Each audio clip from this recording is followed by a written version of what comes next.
민수기 22장 1절에서 20절까지 말씀을 살펴보도록 하겠습니다. 옛세대를 대표하던 아론과 미리암이 죽었습니다.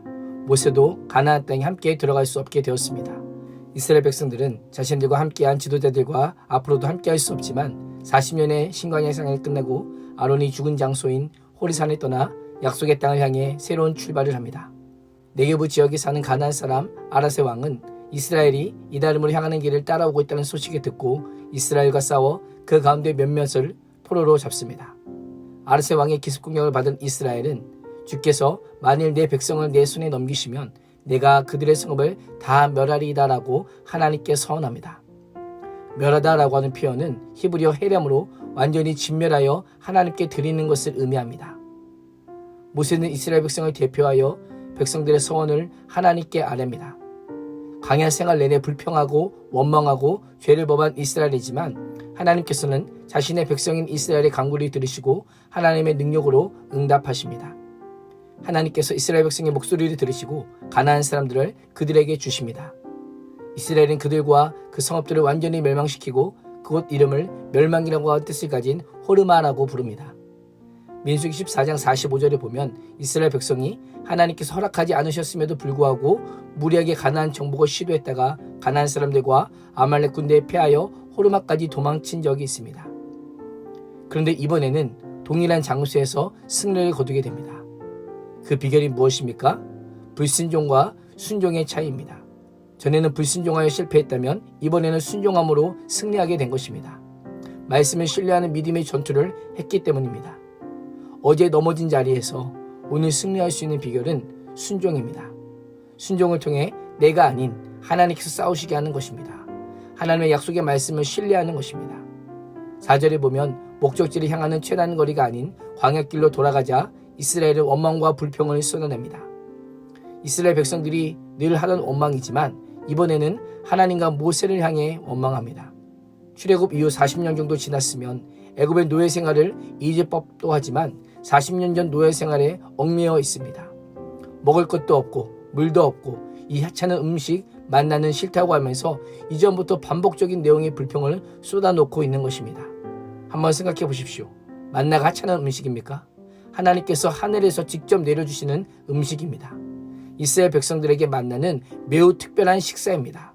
광야에서 농사할 수 없고 양식할 수 없을 때 하나님께서 초자연적인 능력으로 하늘로부터 내려주신 음식이 만나입니다. 먹을 때마다 감사해도 부족한데 원망하고 있는 것입니다. 그러자 하나님의 심판은 매우 즉각적이고 단호하게 임하게 됩니다. 하나님께서 불뱀들을 백성 중에 보내어 물게 하십니다. 큰 두려움에 빠진 백성은 모세를 찾아와 하나님과 모세를 원망하는 자신들의 범죄를 시인하며 불뱀이 사라지도록 기도를 요청합니다. 모세의 기도를 들으신 하나님께서는 즉시 고쳐주시기보다는 고침마다 살 수 있는 길을 알려주십니다. 하나님께서 모세에게 불뱀을 만들어 장대 위에 매달아라. 물린 자마다 그것을 보면 살리라라고 말씀하십니다. 왜 하나님께서는 이런 방법으로 이스라엘을 구원하실까요? 불뱀을 쳐다보게 하심으로 백성들의 믿음을 시험하고 계시는 것입니다. 놋뱀을 쳐다보는 것은 참된 구원의 능력이 하나님으로부터 말미암는다는 사실을 고백하고 하나님의 명령에 순종하는 믿음의 행위입니다.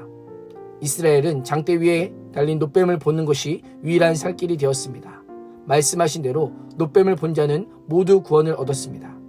이에 반해 끝까지 하나님을 시험하고 놋뱀을 바라보지 않은 자는 죽고 말았습니다. 광야에서 놋뱀이 장대에 매달린 것처럼 예수님도 나무에 높이 들리셨습니다. 이스라엘 백성이 놋뱀을 봄으로 생명을 얻고 구원을 얻은 것처럼 우리 또한 십자가에 높이 달리신 예수 그리스도를 바라봄으로 영생과 구원을 누릴 수가 있습니다. 그래서 요한복음 3장 14절과 15절은 모세가 광야에서 뱀을 든 것 같이 인자도 들려야 하리니 이는 그를 믿는 자마다 영생을 얻게 하려 하심이니라 라고 말씀하고 있습니다. 이 세상을 바라보는 자는 죄의 권세에 빠져 죽을 수밖에 없지만 예수 그리스도를 믿고 아는 자는 영생을 얻을 수 있습니다. 우리가 땅에서 구원을 얻고 영원히 사는 비결은 여호와 하나님을 쳐다보는 것입니다. 여호와를 쳐다보다라고 하는 표현은 여호와께만 눈을 고정시키고 유일한 도움이신 여호와의 뜻을 따라 살아가다라고 하는 의미입니다. 불평과 불만이 가득한 이스라엘 백성들에게 불뱀의 징계와 놋뱀의 구원을 통해 하나님의 말씀을 믿고 순종하는 자에게는 하나님의 관계 회복이 이루어짐을 우리에게 보여주고 있습니다. 광야길은 신앙의 여정과 비슷합니다. 광야 여정은 괴롭고 힘이 듭니다. 때로는 넘어지기도 하지만 그곳에서 하나님의 자비와 인애와 사랑과 긍휼하심을 맛보기도 합니다.